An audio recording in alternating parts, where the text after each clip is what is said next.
Hey, what's up everyone? So, in this video I am going to talk about how to make your own wall art, much like that up there, or you could even turn it into an acoustic panel. Let's hop into it.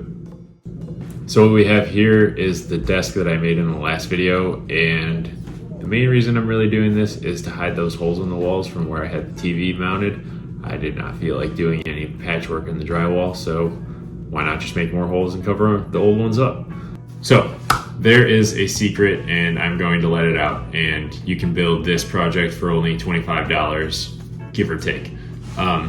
What I did was I bought a shower curtain with some art on it, and that was about $20 from Amazon. You get a 72 inch by 72 inch shower curtain, and it's the cloth ones, it's not the plastic ones, so you can iron it and stretch it out and it looks just like a print. If you were to buy something like this from the internet, you could probably expect to pay like $125 to $150, I'm guessing, for canvas that size. I think they're about 3 foot high by 18 inches wide or so. I'll talk a little bit more about that as we're building it. So I'm going to hop in and just show you exactly how to build this. So after I got the height I wanted, I measured and marked exactly 3 feet, and all I did after that was fold it backwards so that the line was on my marks, and then I pinned it so that it would be easier to cut.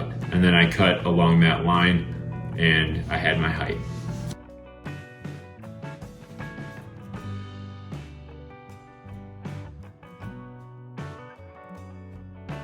Then after I had everything cut for the height, I started cutting the 3 pieces into equal widths.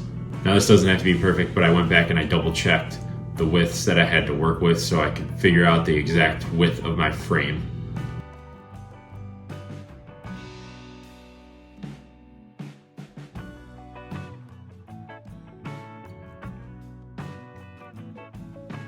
Here you can see me start doing all the math, and this is kind of how I process building things. Most of the time, the stuff that I build, I imagine up in my head. I draw a quick little sketch of it on a piece of paper to see if it would look good. But most of the time, I do design these things as I'm building them. So it is what it is. You can do it differently and plan all your cuts and everything out ahead of time. So in order to build this frame, I'm using 1x2 wood, and I'm just gonna use some Kreg holes to screw it together.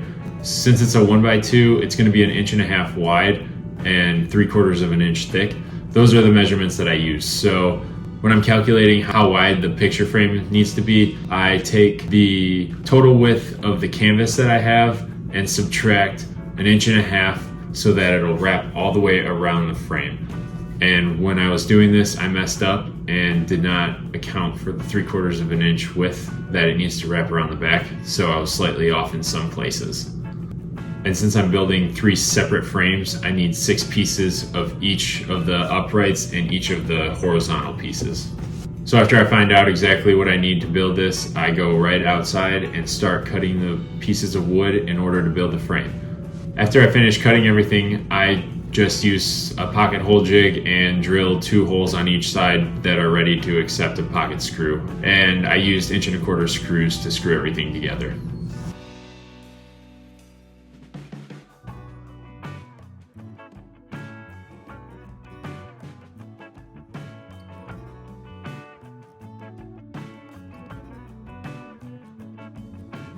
Now after I had all my pieces cut and my holes drilled, I started assembling the frames, and I did that inside because it was absolutely freezing outside, so I did not want to be out there longer than I needed to.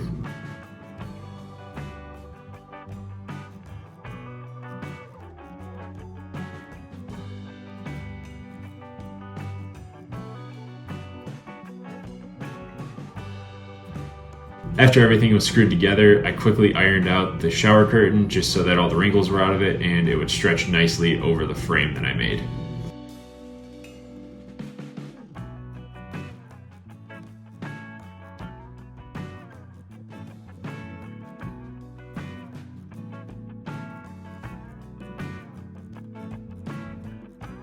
After all the ironing was finished, I flipped the frame on what was going to be its face and put in a hanger, and I used the saw hook hangers. And while I had it on its face, I took the shower curtain and laid it face up on one side and then stretched it and then began pinning it.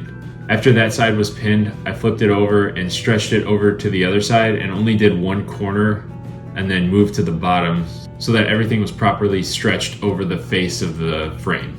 And then I tipped it upright and started pinning in the tops. The nailer that I was using wasn't driving the staples all the way in. I was just using an electric DeWalt staple gun, and I think I was using nails that were a little bit too long, but that was all that I had. So what I ended up doing was just grabbing a hammer and then hammering the nails in the rest of the way.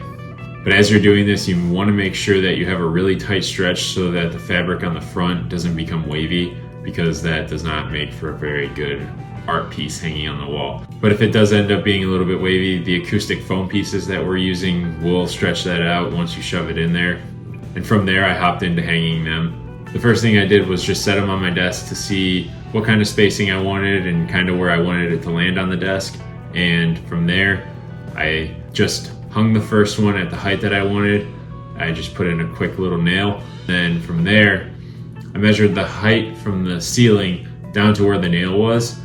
And then I figured out exactly where center was on the next picture, along with the distance that I wanted in between the two picture frames. And that is where I nailed the next one. And then I took that same distance and replicated it onto the third picture. So there were a total of 3 nails in the wall. Now let's talk about acoustic foam. There are a million different types of things you can use. And the different videos that I was watching is that towels do the best. So if you pack the back of this thing full of towels, it should eliminate the most noise. However, I got rid of an old bed and I kept a 3-inch memory foam top on it, and I figured this would be perfect for doing exactly what I needed to. It's free and it'll eliminate a lot of the echoing and empty space sound in my office, because I'm filming right now and I want it to sound as good as possible. So I measured the back opening of the frames, and after I got it cut, I just shoved it in there and hung pictures back up, and we were all set to go.